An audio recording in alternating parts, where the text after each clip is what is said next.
कि डायबिटीज के लिए कौन से टेस्ट सबसे जरूरी हैं? बिल्कुल, जैसे कि हम लोग बात कर रहे हैं कि डायबिटीज पेशेंट्स जो आते हैं उनमें एक तो शुगर देखना होता है और दूसरा देखना होता है कि शुगर के चलते उनमें कोई कॉम्प्लिकेशंस हो रहे हैं कि नहीं। तो टेस्ट इन्हीं सब पे बना हुआ है।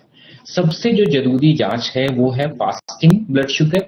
अगर ये 126 से ज्यादा है तो डायबिटीज है। और पोस्ट प्रांडियल जिसे खाने के 2 घंटे के बाद जांच किया जाता है, वो अगर 200 से ज्यादा है तो हम इसे डायबिटीज मानते हैं। जो तीसरा जो सबसे महत्वपूर्ण जांच है वो होता है HbA1c, जिसे ग्लाइकोसाइलेटेड हीमोग्लोबिन कहते हैं। ये 6.5% से ज्यादा है तो डायबिटीज इसे माना जाता है।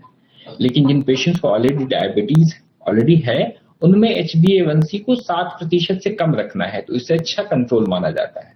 लेकिन अगर जो पेशेंट डायबिटिक है तो उनमें हम लोग को देखना होता है कुछ कॉम्प्लिकेशंस हुए हैं कि नहीं हुए हैं, तो उसके लिए कुछ जांच होती है।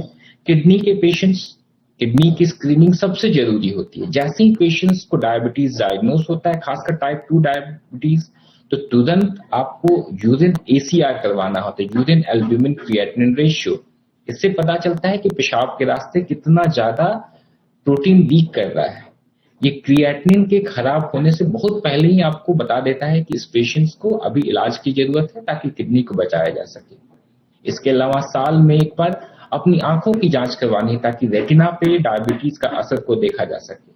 साल में एक बार अपने हार्ट की जांच करवाएं, ECG इको करवा के रख लें।